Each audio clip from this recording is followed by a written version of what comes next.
From the macabre minds of Laughing Devil Production comes another story from the Nightshade Diary. You know what that means.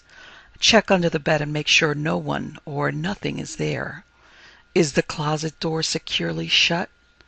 Then leave your disbelief behind, amp up your imagination, and hang on tight for another ride into terror and mystery.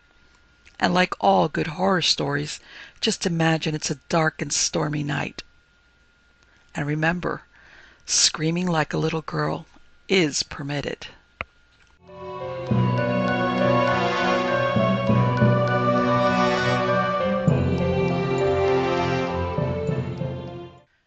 The Master of Rampling Gate by Anne Rice. Spring 1888. Rampling Gate. It was so real to us in the old pictures, rising like a fairy tale castle out of its own dark wood. A wilderness of gables and chimneys between those two immense towers, grey stone walls mantled in ivy, mullioned windows reflecting the drifting clouds. But why had Father never taken us there? And why, on his deathbed, had he told my brother that Rampling Gate must be torn down, stone by stone? "I should have done it, Richard," he said. "But I was born in that house, as my father was, and his father before him. You must do it now, Richard. It has no claim on you. Tear it down." Was it any wonder that not 2 months after Father's passing, Richard and I were on the noon train headed south for the mysterious mansion that had stood upon the rise above the village of Rampling for 400 years? Surely Father would have understood. How could we destroy the old place when we had never seen it? But as the train moved slowly through the outskirts of London, I can't say we were very sure of ourselves, no matter how curious and excited we were. Richard had just finished 4 years at Oxford. 2 whirlwind social seasons in London had proved me something of a shy success. I still preferred scribbling poems and stories in my room to dancing the night away, but I had kept that a good secret. And though we had lost our mother when we were little, Father had given us the best of everything. Now the carefree years were ended. We had to be independent and wise. The evening before, we had pored over all the old pictures of Rampling Gate, recalling in hushed, tentative voices the night Father had taken those pictures down from the walls. I couldn't have been more than 6, and Richard 8 when it happened. Yet we remembered well the strange incident in Victoria Station that had precipitated Father's uncharacteristic rage. We had gone there after supper to say farewell to a school friend of Richard's, and Father had caught a glimpse, quite unexpectedly, of a young man at the lighted window of an incoming train. I could remember the young man's face clearly to this day. Remarkably handsome, with a head of lustrous brown hair, his large black eyes regarding Father with the saddest expression as Father drew back. Unspeakable horror, Father had whispered. Richard and I had been too amazed to speak a word. Later that night, Father and Mother quarreled, and we crept out of our rooms to listen on the stairs. "That he should dare to come to London," Father said over and over. "Is it not enough for him to be the undisputed master of Rampling Gate?" How we puzzled over it as little ones. Who was this stranger, and how could he be master of a house that belonged to our father, a house that had been left in the care of an old blind housekeeper for years? But now, after looking at the pictures again, it was too dreadful to think of Father's exhortation, and too exhilarating to think of the house itself. I'd packed my manuscripts, for who knew? Maybe in that melancholy and exquisite setting I'd find exactly the inspiration I needed for the story I'd been writing in my head. Yet there was something almost illicit about the excitement I felt. I saw in my mind's eye the pale young man again, with his black greatcoat and red woolen cravat. Like bone china his complexion had been, strange to remember so vividly, and I realized now that in those few remarkable moments he had created for me an ideal of masculine beauty that I had never questioned since. But Father had been so angry. I felt an unmistakable pang of guilt. It was late afternoon when the old trap carried us up the gentle slope from the little railway station, and we had our first real look at the house. The sky had paled to a deep rose hue beyond a bank of softly gilded clouds, and the last rays of the sun struck the uppermost panes of the leaded windows and filled them with solid gold. "Oh, but it's too majestic," I whispered. "Too like a great cathedral. And to think that it belongs to us!" Richard gave me the smallest kiss on the cheek. I wanted with all my heart to jump down from the trap and draw near on foot, letting those towers slowly grow larger and larger above me, but our old horse was gaining speed. When we reached the massive front door, Richard and I were spirited into the great hall by the tiny figure of the blind housekeeper, Mrs. Blessington, our footfalls echoing loudly on the marble tile, and our eyes dazzled by the dusty shafts of light that fell on the long oak table and its heavily carved chairs, the somber tapestries that stirred ever so slightly against the soaring walls. "Richard, it is an enchanted place," I cried, unable to contain myself.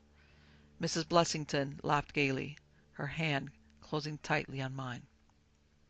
We found our bedchambers well aired, with snow-white linen on the beds and fires blazing cosily on the hearths. The small diamond-paned windows opened on a glorious view of the lake and the oaks that enclosed it, and the few scattered lights that marked the village beyond. That night we laughed like children as we supped at the great oak table, our candles giving only a feeble light, and afterwards we had a fierce battle of pocket billiards in the games room, and a little too much brandy, I fear. It was just before I went to bed that I asked Mrs. Blessington if there had been anyone in this house since my father left it, years before. "No, my dear," she said quickly, fluffing the feather pillows. "When your father went away to Oxford, he never came back." "There was never a young intruder after that?" I pressed her, though in truth I had little appetite for anything that would disturb the happiness I felt. How I loved the Spartan cleanliness of this bedchamber, the walls bare of paper and ornament, the high luster of the walnut-panelled bed. A young intruder? With an unerring certainty about her surroundings, she lifted the poker and stirred the fire. "No, dear? Whatever made you think there was?" "Are there no ghost stories, Mrs. Blessington?" I asked suddenly, startling myself. Unspeakable horror. But what was I thinking? That young man had not been real? "Oh, no, darling," she said, smiling. "No ghost would ever dare to trouble Rampling Gate." Nothing, in fact, troubled the serenity of the days that followed. Long walks through the overgrown garden, trips in the little skiff to and fro across the lake, tea under the hot glass of the empty conservatory. Early evening found us reading and writing by the library fire. All our inquiries in the village met with the same answers. The villagers cherished the house. There was not a single disquieting legend or tale. How were we going to tell them of Father's edict? How were we going to remind ourselves? Richard was finding a wealth of classical material on the library shelves, and I had the desk in the corner entirely to myself. Never had I known such quiet. It seemed the atmosphere of Rampling Gate permeated my simplest written descriptions and wove its way richly into the plots and characters I created. The Monday after our arrival I finished my first real short story, and after copying out a fresh draft I went off to the village on foot to post it boldly to the editors of Blackwood's magazine. It was a warm afternoon, and I took my time as I came back. What had disturbed our father so about this lovely corner of England? What had so darkened his last hours that he laid his curse upon this spot? My heart opened to his unearthly stillness, to an indisputable magnificence that caused me utterly to forget myself. There were times here when I felt I was a disembodied intellect drifting through a fathomless silence, up and down garden paths and stone corridors that had witnessed too much to take cognizance of one small and fragile young woman who in random moments actually talked aloud to the suits of armor around her, to the broken statues in the garden, the fountain cherubs who had had no water to pour from their conches for years and years. But was there in this loveliness some malignant force that was eluding us still, some untold story? Unspeakable horror. Even in the flood of brilliant sunlight those words gave me a chill. As I came slowly up the slope, I saw Richard walking lazily along the uneven shore on the lake. Now and then he glanced up at the distant battlements, his expression dreamy, almost blissfully contented.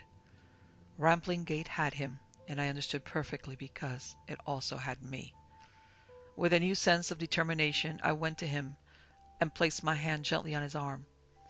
For a moment he looked at me as if he did not even know me, and then he said softly, "How will I ever do it, Julie? And one way or the other, it will be on my conscience all my life." "It's time to seek advice, Richard," I said. "Write to our lawyers in London. Write to Father's clergyman, Dr. Matthews. Explain everything. We cannot do this alone." It was 3 o'clock in the morning when I opened my eyes, but I had been awake for a long time, and I felt not fear, lying there alone, but something else, some vague and relentless agitation, some sense of emptiness and need that caused me finally to rise from my bed. What was this house really? A place, or merely a state of mind? What was it doing to my soul? I felt overwhelmed, yet shut out of some great and dazzling secret, driven by an unbearable restlessness. I pulled on my woolen wrapper and my slippers and went into the hall. The moonlight fell full on the oak stairway and the vestibule far below. Maybe I could write of the confusion I suffered now, put on paper the inexplicable longing I felt. Certainly it was worth the effort, and I made my way soundlessly down the steps. The great hall gaped before me, the moonlight here and there touching upon a pair of crossed swords or a mounted shield. But far beyond, in the alcove just outside the library, I saw the uneven glow of the fire. So Richard was there. A sense of well-being pervaded me and quieted me. At the same time, the distance between us seemed endless, and I became desperate to cross it, hurrying past the long supper table and finally into the alcove before the library doors. The fire blazed beneath the stone mantelpiece, and a figure sat in the leather chair before it, bent over a loose collection of pages that he held in his slender hands. He was reading the pages eagerly, and the fire suffused his face with a warm golden light. But it was not Richard. It was the same young man I had seen on the train in Victoria Station 15 years ago, and not a single aspect of that taut young face had changed. There was the very same hair, thick and lustrous, and only carelessly combed as it hung to the collar of his black coat, and those dark eyes that looked up suddenly and fixed me with the most curious expression as I almost screamed. We stared at each other across the shadowy room, I stranded in the doorway, he visibly and undeniably shaken that I had caught him unawares. My heart stopped. And in a split second he rose and moved towards me, closing the gap between us, reaching out with those slender white hands. "Julie," he whispered in a voice so low that it seemed my own thoughts were speaking to me. But this was no dream. He was holding me, and the scream had broken loose from me, deafening, uncontrollable, and echoing from the four walls. I was alone. Clutching at the door frame, I staggered forward, and then in a moment of perfect clarity, I saw the young stranger again. Saw him standing in the open door to the garden, looking back over his shoulder. Then he was gone. I could not stop screaming. I could not stop even as I heard Richard's voice calling me, heard his feet pound down the broad hollow staircase and through the great hall. I could not stop even as he shook me, pleaded with me, settled me in a chair. Finally I managed to describe what I had seen. "But you know who it was," I said almost hysterically. "It was he, the young man from the train." "Now wait," Richard said. "He had his back to the fire, Julie, and you could not see his face clearly. Richard, it was he. Don't you understand? He touched me. He called me Julie," I whispered. "Good God, Richard, look at the fire. I didn't light it. He did. He was here." All but pushing Richard out of the way, I went to the heap of papers that lay strewn on the carpet before the hearth. "My story," I whispered, snatching up the pages. "He's been reading my story, Richard, and, dear God, he's read your letters. The letters to Mr. Partridge and Dr. Matthews about tearing down the house." Surely you don't believe it was the same man, Julie, after all these years? But he has not changed, Richard. Not in the smallest detail. There is no mistake, I tell you. It was the very same man.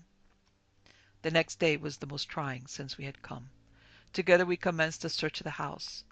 Darkness found us only half finished. Frustrated everywhere by locked doors we could not open, and old staircases that were not safe. And it was also quite clear by supper time that Richard did not believe I had seen anyone in the study at all. As for the fire, well, he had failed to put it out properly before going to bed, and the pages, well, one of us had put them there and forgotten them, of course. But I knew what I had seen, and what obsessed me more than anything else was the gentle countenance of the mysterious man I had glimpsed, the innocent eyes that had fixed on me for one moment before I screamed. You would be wise to do one very important thing before you retire, I said crossly. Leave out a note to the effect that you do not intend to tear down the house. Julie, you have created an impossible dilemma, Richard declared, the color rising in his face. You insist we reassure this apparition that the house will not be destroyed, when in fact you verify the existence of the very creature that drove our father to say what he did. Oh, I wish I had never come here, I burst out suddenly. Then we should go and decide this matter at home. No, that's just it. I could never go without knowing. I could never go on living with knowing now. Anger must be an excellent antidote to fear, for surely something worked to alleviate my natural alarm. I did not undress that night, but rather sat in the darkened bedroom, gazing at the small square of diamond-paned window until I heard the house fall quiet. When the grandfather clock in the great hall chimed the hour of 11, Rampling Gate was as usual fast asleep. I felt a dark exultation as I imagined myself going out of the room and down the stairs. But I knew I should wait one more hour. I should let the night reach its peak.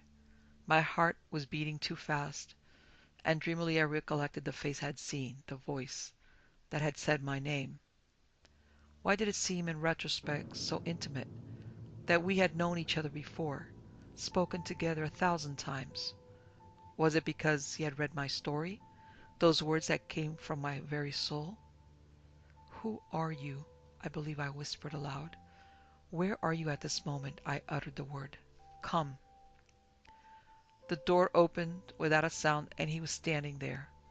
He was dressed exactly as he had been the night before, and his dark eyes were riveted on me with that same obvious curiosity, his mouth just a little slack, like that of a boy. I sat forward, and he raised his finger as if to reassure me, and gave a little nod. Oh, it is you, I whispered.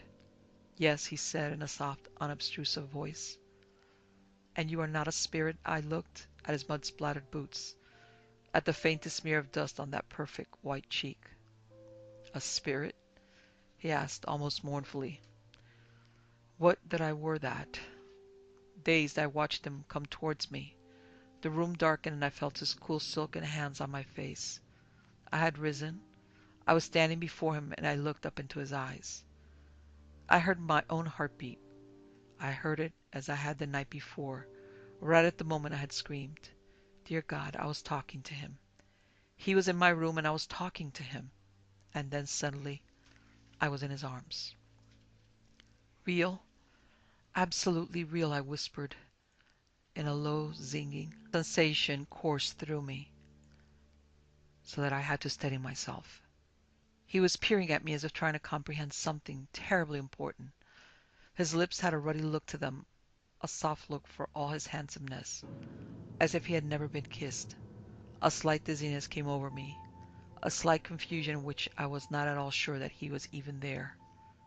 Oh, but I am, he said, as if I had spoken my doubt. I felt his breath against my cheek, and it was almost sweet. I am here, and I have watched you ever since you came. Yes? My eyes were closing. In a dim flash, as of a match being struck, I saw my father, heard his voice. No, Julie! But that was surely a dream. Only a little kiss, said the voice of the one who was really here. I felt his lips against my neck. I would never harm you. No harm ever for the children of this house. Just the little kiss, Julie, and the understanding that it imparts. That you cannot destroy Rampling Gate, Julie. That you can never, never drive me away. The core of my being, that secret place where all desires and all commandments are nurtured, open to him without a struggle or a sound.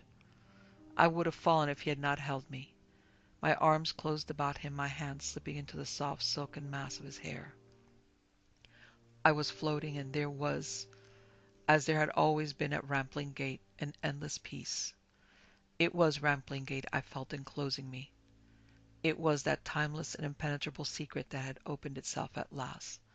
A power within me of enormous ken, to see as a god sees and take the depth of things as nimbly as the outward eyes can size and shape pervade. Yes, those very words from Keats, which I had quoted in the pages of my story that he had read. But in a violent instant he had released me. Too innocent, he whispered. I went reeling across the bedroom floor and caught hold of the frame of the window. I rested my forehead against the stone wall. There was a tingling pain in my throat where his lips had touched me that was almost pleasurable, a delicious throbbing that would not stop. I knew what he was. I turned and saw all the room clearly, the bed, the fireplace, the chair, and he stood still exactly as I had left him, and there was the most appalling anguish in his face. Something of menace, unspeakable menace, I whispered, backing away. Something ancient, something that defies understanding, he pleaded. Something that can and will go on. But he was shaken, and he would not look into my eyes. I touched that pulsing pain with the tips of my fingers, and looking down at them saw the blood. Vampire, I gasped. And yet you suffer so, and it is as if you can love. Love? I've loved you since you came. I loved you when I read your secret thoughts, and I had not yet seen your face. He drew me to him ever so gently, and slipping his arm around me, guided me to the door. I tried for one desperate moment to resist him, and as any gentleman might, he stepped back respectfully and took my hand. Through the long upstairs corridor we passed, and through a small wooden doorway to a screw stair that I had not seen before. I soon realized we were ascending in the north tower, a ruined portion of the structure that had been sealed off years before. Through one tiny window after another I saw the gently rolling landscape, and the small cluster of dim lights that marked the village of Rampling, and the pale streak of white that was the London road. Up and up we climbed until we reached the topmost chamber, and this he opened with an iron key. He held back the door for me to enter, and I found myself in a spacious room whose high narrow window contained no glass. A flood of moonlight revealed the most curious mixture of furnishings and objects. A writing table, a great shelf of books, soft leather chairs, and scores of maps and framed pictures affixed to the walls. Candles all about had dripped their wax on every surface, and in the very midst of this chaos lay my poems, my old sketches, early writings that I had brought with me and never even unpacked. I saw a black silk top hat and a walking stick, and a bouquet of withered flowers, dry as straw, and daguerreotypes and tintypes in their little velvet cases, and London newspapers and open books. There was no place for sleeping in this room. And when I thought of that, where he must lie when he went to rest, a shudder passed over me, and I felt, quite palpably, his lips touching my throat again, and I had the sudden urge to cry. But he was holding me in his arms. He was kissing my cheeks and my lips ever so softly. My father knew what you were, I whispered. Yes, he answered, and his father before him, and all of them in an unbroken chain over the years. Out of loneliness or rage, I know not which, I always told them. I always made them acknowledge, accept. I backed away, and he didn't try to stop me. He lighted the candles about us one by one. I was stunned by the sight of him in the light, the gleam in his large black eyes, and the gloss of his hair. Not even in the railway station had I seen him so clearly as I did now, amid the radiance of the candle. He broke my heart. And yet he looked at me as though I were a feast for his eyes. And he said my name again, and I felt the blood rush to my face. But there seemed a great break suddenly in the passing of time. What had I been thinking? Yes, never tell, never disturb. Something ancient, something greater than good and evil. But no, I felt dizzy again. I heard father's voice. Tear it down, Richard, stone by stone. He had drawn me to the window, and as the lights of Rampling were subtracted from the darkness below, a great wood stretched out in all directions, far older and denser than the forest of Rampling Gate. I was afraid suddenly, as if I were slipping into a maelstrom of visions from which I could never of my own will return. There was that sense of our talking together, talking and talking in low, agitated voice, and I was saying that I should not give in. Bear witness. That is all I ask of you, Julie. And there was in me some dim certainty that by these visions alone I would be fatally changed. But the very room was losing its substance, as if a soundless wind of terrific force were blowing it apart. The vision had already begun. We were riding horseback through a forest, he and I, and the trees were so high and so thick that scarcely any sun at all broke through to the fragrant, leaf-strewn ground. Yet we had no time to linger in this magical place. We had come to the fresh-tilled earth that surrounded a village I somehow knew was called Norwood, with its gabled roofs and its tiny crooked streets. We saw the monastery of Norwood, and the little church with the bell chiming vespers under the low, erring sky.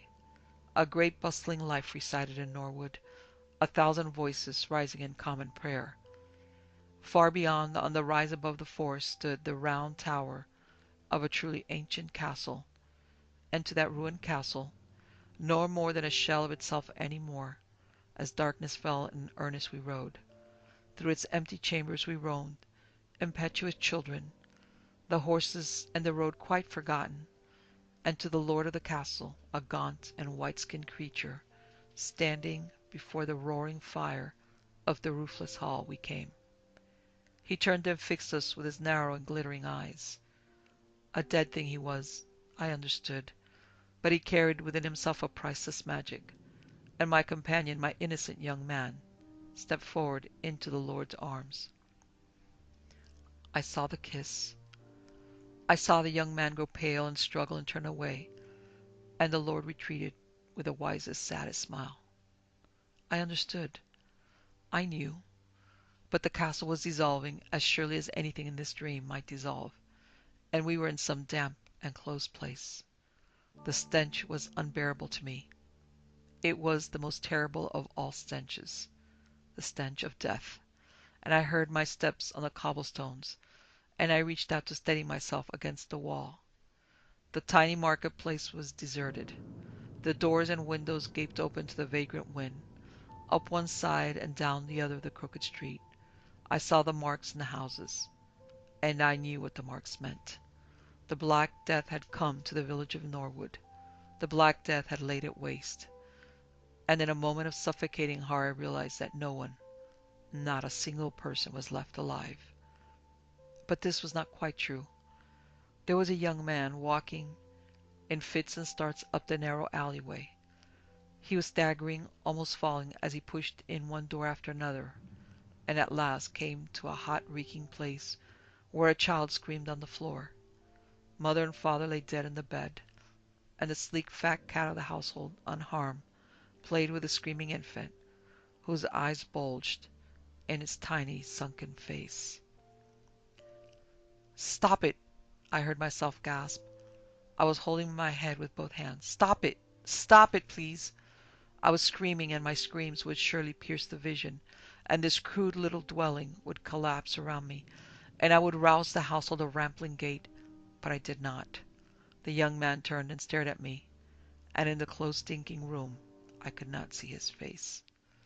But I knew it was he, my companion, and I could smell his fever and his sickness and the stink of the dying infant, and see the gleaming body of the cat as it pawed at the child's outstretched hand. "Stop it! You've lost control of it!" I screamed, surely with all my strength, but the infant screamed louder. "Make it stop!" "I cannot," he whispered. "It goes on forever. It will never stop." And with a great shriek I kicked at the cat and sent it flying out of the filthy room, overturning the milk pail as it went. Death in all the houses of Norwood. Death in the cloister, death in the open fields. It seemed like judgment of God. I was sobbing, begging to be released. It seemed the very end of creation itself. But as night came down over the dead village, he was alive, still, stumbling up the slopes, through the forest towards that tower where the Lord stood at the broken arch of the window, waiting for him to come. "Don't go," I begged him. I ran alongside him, crying, but he didn't hear. The Lord turned and smiled with infinite sadness as the young man on his knees begged for salvation, when it was damnation this Lord offered, when it was only damnation that the Lord could give. "Yes, damn them, but living, breathing," the young man cried, and the Lord opened his arms. The kiss again, the lethal kiss, the blood drawn out of his dying body, and then the Lord lifting the heavy head of the young man so the youth could take the blood back again from the body of the Lord himself. I screamed, Do not drink!" He turned, and his face was now so perfectly the visage of death that I couldn't believe there was animation left in him. Yet he asked, "What would you do? Would you go back to Norwood? Would you open those doors one after another? Would you ring the bell in the empty church? And if you did, who would hear?" He didn't wait for my answer, and I had none now to give. He locked his innocent mouth to the vein that pulsed with every semblance of life beneath the Lord's cold and translucent flesh, and the blood jetted into the young body, vanquishing in one great burst the fever and the sickness that had racked it, driving it out along with the mortal life. He stood now in the hall of the Lord alone. Immortality was his, and the bloodthirst he would need to sustain it, and that thirst I could feel with my whole soul, and each and everything was transfigured in his vision. To the exquisite essence of itself, a wordless voice spoke from the starry veil of heaven. It sang in the wind that rushed through the broken timbers. It sighed in the flames that ate at the sooted stones of the hearth. It was the eternal rhythm of the universe that played beneath every surface as the last living creature in the village. That tiny child fell silent in the maw of time. A soft wind sifted and scattered the soil from the newly turned furrows in the empty field. The rain fell from the black and endless sky. Years and years passed, and all that had been Norwood melted into the earth. The forest sent out its silent sentinels, and mighty trunks rose where there had been huts and houses, where there had been monastery walls. And it seemed a horror beyond all horrors that no one should know any more of those who had lived and died in that small and insignificant village, that not anywhere in the great archives in which all history is recorded should a mention of Norwood exist. Yet one remained who knew, one who had witnessed, one who had seen the Ramplings come in the years that followed, seen them raise their house upon the very slope where the ancient castle had once stood, one who saw New Village collect itself slowly upon the unmarked grave of the old. And all through the walls of Rampling Gate were the stones of that old castle, the stones of the forgotten monastery, the stones of that little church. We were once again back in the tower. "It is my shrine," he whispered, "my sanctuary.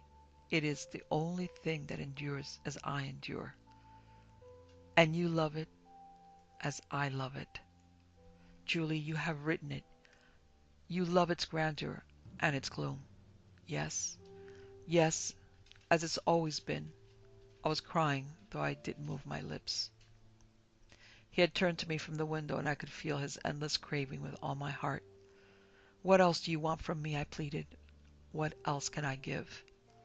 A torrent of images answered me. It was beginning again. I was once again relinquishing myself. Yet in a great rush of lights and noise I was enlivened and made whole, as I had been when we rode together through the forest. But it was into the world of now, this hour, that we passed. We were flying through the rural darkness along the railway towards London, where the night-time city burst like an enormous bubble in a shower of laughter and motion and glaring light. He was walking with me under the gas lamps, his face all but shimmering with that same dark innocence, that same irresistible warmth.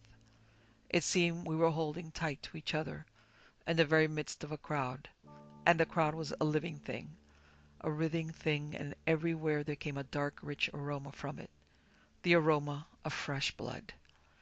Women in white fur and gentlemen in opera capes swept through the brightly lighted doors of the theatre.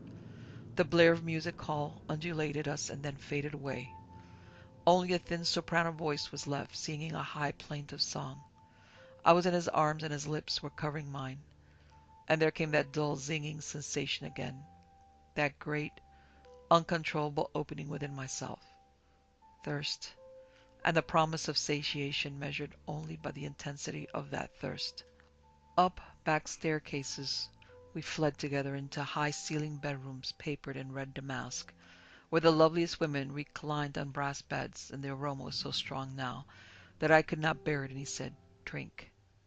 They are your victims. They will give you eternity. You must drink." And I felt the warmth filling me, charging me, blurring my vision, until we broke free again, light and invisible. It seemed as we moved over the rooftops and down again through rain-drenched streets. But the rain did not touch us. The falling snow did not chill us. We had within ourselves a great and indissoluble heat. And together in the carriage we talked to each other in low, exuberant rushes of language. We were lovers. We were constant. We were immortal. We were as enduring as Rampling Gate. Oh, don't let it stop. I felt his arms around me, and I knew we were in the tower room together, and the vision had worked their fatal alchemy. Do you understand why I am offering you? To your ancestors I revealed myself. Yes, I subjugated them. But I would make you my bride, Julie. I would share with you my power. Come with me. I will not take you against your will. But can you turn away? Again I heard my own scream. My hands were on his cool white skin, and his lips were gentle yet hungry, his eyes yielding and ever young. Father's angry countenance blazed before me as if I too had the power to conjure. Unspeakable horror. I covered my face. He stood against the backdrop of the window, against the distant drift of pale clouds. The candlelight glimmered in his eyes. Immense and sad and wise they seemed, and oh yes, innocent. As I have said again and again, you are their fairest flower, Julie. To them I gave my protection always. To you I give my love. Come to me, dearest, and Rampling Gate will truly be yours, and it will finally truly be mine. Nights of argument, but finally Richard had come round. He would sign over Rampling Gate to me, and I should absolutely refuse to allow the place to be torn down. There would be nothing he could do then to obey Father's command. I had given him the legal impediment he needed, and of course I told him I would leave the house to his male heirs. It should always be in Rampling hands.